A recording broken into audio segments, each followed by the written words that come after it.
I'm gonna be explaining what I like to call the car audio loop. And I feel like a lot of us may be guilty of being caught up in that car audio loop as bass heads. Let me explain. Let's get it. Yeah, but one life to live out here in this world, man. If you don't do it right now, then when you gonna do it? If you don't do it for nobody else, make sure you do it for yourself. If you ain't got nobody to do it for, then do it for yourself. Do it for yourself. Do it for yourself. And when they start hating on you, tell them thank you for the help. Thank you for the help. Thank you for the help. If you ain't got nobody to do it for, then do it for yourself. Do it for yourself. Do it for yourself. And when they start hating on you, tell them thank you for the help. Thank you for the help. Thank you for the help. What's going on, guys? Welcome back to the channel, man. In today's video, y'all seen the title, you seen the thumbnail, y'all know what we're gonna be discussing today. So if you haven't, make sure you like, comment, share, subscribe, click that notification bell, man. And when you hit that notification bell, if that drop box come down, make sure you hit the all button. That way you'll know every single time I upload, man. But without further ado, I'm gonna be explaining what I like to call the car audio loop. And I feel like a lot of us may be guilty of being caught up in that car audio loop as bass heads. Let me explain. Let's get it. All right, guys. So, like I said, man, I'm gonna be explaining what I like to call the car audio loop. First off, I'm gonna put up a post that I seen on I think it was Bass Heads on a Budget on Facebook. And quick disclaimer, I'm not knocking this guy, I'm not dissing this guy, I'm not trying to down this guy, anything like that. But when I seen this post, I just felt like bro about to get caught up in the loop, because everybody was recommending him different subs to try. And I don't think the Subwoofers is his issue at this point. So, in this post that I'm gonna put right here, there was a guy on the group called Bass Heads on the Budget, or Budget Bass Heads, one of the two. But it seems that he has a maybe a Ram, a Dodge Ram pickup, maybe crew cab or mega cab. I don't know, because the picture don't really tell a lot. But nevertheless, he has a prefab shallow mount box for that truck, right? And his question was, what subwoofers can he put in that box to make it sound better, to get better performance? This is what I call the loop. And a lot of us are guilty of leading some people down that damn loop, down that rabbit hole, because instead of telling him facts or how to actually fix this issue, you recommend subwoofers that probably require way more airspace than the ones that he already running. So in the comment section after I ran across that post, a lot of guys are recommending resilient sound, Scar, did that, sundown, blah blah blah, all type of subwoofers. You feel me? And keep in mind, he runs a shallow mount setup because he has minimal space to play with. Very minimal. I got up under the post and I put on there like, I don't think the subwoofers is the issue. You know what I'm saying? Just me personally, I don't think the sub's the issue. It's the box. First of all, you have very minimal room to play with. And if you go buy some more subwoofers and put them in that same box like you're trying to do, you're gonna be disappointed, because there's a 98.999% chance that you're gonna get the same sound. Now, just because you got better subwoofers don't mean you're gonna get better performance, especially out of that box. And that's why I say it's a loop. He's getting ready to go around that car audio loop. If he's not planning on changing that box or trying to figure out how he can raise his seats enough to get him a custom box where he can still run his shallow mount kickers or either sell the setup he has and go with 2 8s or something in that nature, he's gonna be caught in the loop. And that's how you get guys bashing brands. It all go 1 and 1. That's the loop. Because you have everybody in the comment section telling him, go try these subs, do these, get them subs. They this, they that, they this. But they're not taking into account that the box that he has is damn near this big. I don't care what shallow amount subwoofer he put in there. That box is going to restrict them bitches the same way they restricting those kickers. There's nothing wrong with those kickers. Period. Now, if you had a bigger box or whatever, and you were trying to upgrade from the kicker or whatever, then that's cool. But if you're trying to keep that same box and you're trying to go buy more expensive subs that's going to probably require a little more airspace than the kickers, that's that loop. That's that loop, y'all. Then in a couple months, this guy get back on, he'll get back on social media. Oh, that brand trash. They this and that, this and that. They died on me. They did. That's that loop. That's why I put on there, this is my comment. I don't remember it verbatim, but this is my comment. In so many words, I told him, bro, try to get you a different box. And if you ain't got enough space to get a custom made box, go to LMI Welding, which is where I got my 2.5-inch rear seat lift in my crew cab. They sell rear seat lifts for a variety of trucks, man. That's what they do. And I'm pretty sure they probably got your year, make, and model on there to help raise your seats up. That way, you can get a properly made box and keep your kickers. And that box is going to make a world of difference in your setup. It's going to make a world of difference. There's no need to change subwoofers when that box is going to do the same thing to those as it's doing to the kickers. You're going to be in the same situation, bro. It's a loop. And instead of me recommending subwoofers to him, trying to get him caught in that rabbit hole, in that car audio loop, like I told him, there's ways you can probably raise that seat. You feel me? So I need y'all to get in the comment section below and let me know, am I right? Did I, post the right comment or whatever? Because in this day and age, man, shit just too high, man. Everything going up besides the paycheck.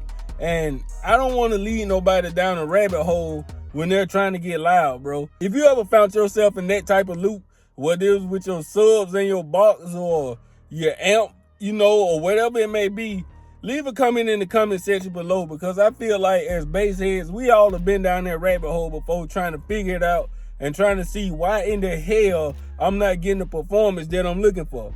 You see what I'm saying? And it gets very, very difficult, especially when you have a truck and you trying to get some good bass out of it, bro.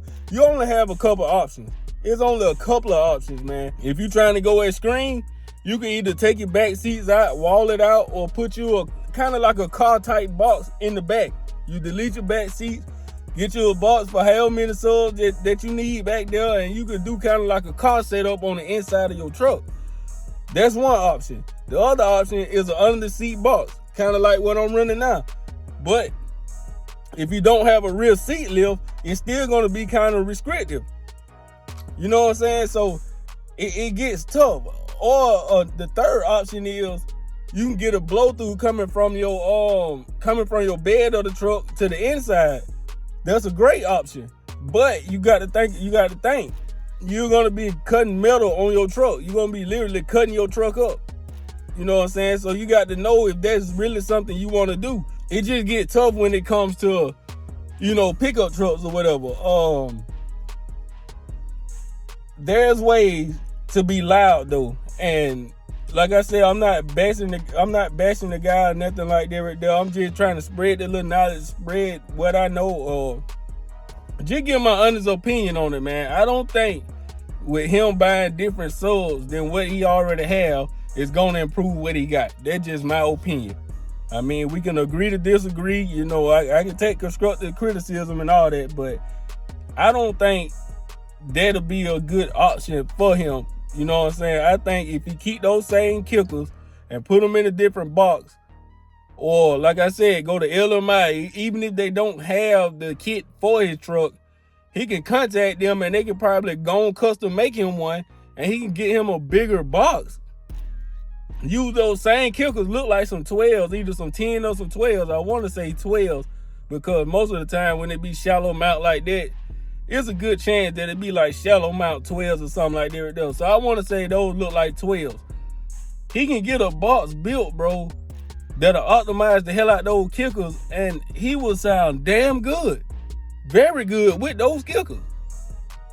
With the kickers. So leave your comment in the comment section below. Like I said, this video is no way, shape, or form to bash anybody, not trying to talk about the guy. If you run across this video, you know what I'm saying, I'm just trying to spread the little knowledge that I do have, man, from my own personal mistakes and encounters with car audio, bro. That's all it is. I feel like we all have been down that loop at one point in time or another, and we had to come to the realization that we gonna continue to go down that loop if we don't go on and spend that extra cash to make sure it's right from the jump. You know, you have guys that you'll have your electrical together. You can have an alternator and all that shit. Nice amp, decent subs, but your box could be absolute trash and you still restricting your entire system because it's only so loud that box gonna allow you to be. It's only so loud. If you're in that situation, man, and you really don't understand like how to put together a system, I'm gonna give you 2 key factors that I use when I'm putting something together, a system or whatever. Once I figure out what subs I'm gonna run, I go on the internet first. I see how much the motherfuckers is. I ain't gonna cap. But then I go down to the specs. I'm looking at how many watts they can take RMS. I'm looking at the airspace that's gonna be needed, and I'm looking at the X-Max and all that good stuff. Cause I want to see how much throw they'll end up having. Cause especially if I'm planning on putting real power on them, I want to know. And then once I figure out how much airspace they need, how many watts, X-Max and all that, if I'm looking for a prefab box, like I was looking for this one, I'm going to the box specs. I'm trying to see how much airspace that box offers. And if the airspace match from the box to the woofer, 9 times out of 10, it's going to be a good match. 9 times out of 10, it's going to be a damn good match. Even if the box tuned at like them tuned at 35, you may suffer a little bit on the low end, but those subs going to perform at their peak because they're happy inside that box. You know what I'm saying? So you really have to do your homework when you're trying to put a system together. That's why when you have a box custom made, the first thing the box builder want to know is what subs you're running. Because the first thing he's going to do is get on the internet and look up the specs on your sub, and he's going to compare how much space you got to work with in your vehicle, and he may have to, you know, tweak a couple numbers here and there to get the box to work. But that's why, you know, the box is like really the key to your entire system, man. You can take some cheap ass Walmart power system subwoofers, put them in a custom built box, and they would get the fuck off. Like Mr. MB told y'all, MB Enclosed told y'all, he can make anything sound good. And that's a fact. That's a fact. He great at building boxes, and if you know how to build boxes, it don't matter what type of subwoofer, really don't matter what type of subwoofers you're running with. Now, it depends on how loud you're trying to be, on what subwoofers you get, but at the end of the day, it doesn't matter if you got a good box builder. They can make anything sound good because it's in the box, not necessarily the subwoofer. Not necessarily the subwoofer, even though the sub plays a factor in it, but how can the sub produce bass without the box? That box either gonna help you or limit you, bro. Either that box gonna help them subwoofers or limit them. Either it gonna let them subs breathe or it gonna choke them the fuck out. One or the two. Leave comments in the comment section below. Let me know what y'all think. Stay tuned. I got another video on the way in the next day or so behind this one. Like I said, we're going up all year long, y'all. I'm trying to reach 20, 30,000 by the end of the year or even by the end of the couple months, y'all. We going up. We been doing it for too long now, man. It's time to get ourselves on out there, and I got to start playing. And with the help of y'all, we gonna get there. So I appreciate the love, appreciate the support. This your boy BassAddict, man. If y'all looking for any type of car audio, anything. Home audio, boat, SUVs, goddamn ATVs, UTVs, my TV, whatever you're looking for. Go check out Big Jeff Audio, man. I'm pretty sure he got something over there for y'all, man. Hit my affiliate link in the description below. Use discount code BassAddict at checkout and get a discount. Especially on those little subs right there. They only like $50-something with my discount. Man, you may end up spending like right at $40 a sub. And that's crazy. This boy BassAddict checking out with another one. We are Sweet dreams, they can start off as nightmares, yeah. You can voice your opinion, but who really cares, yeah. Niggas saying that I motherfucking been here before. Like I got a whole soul, you know. We cool. Not that same dude back in high school. Trials and tribulation had to make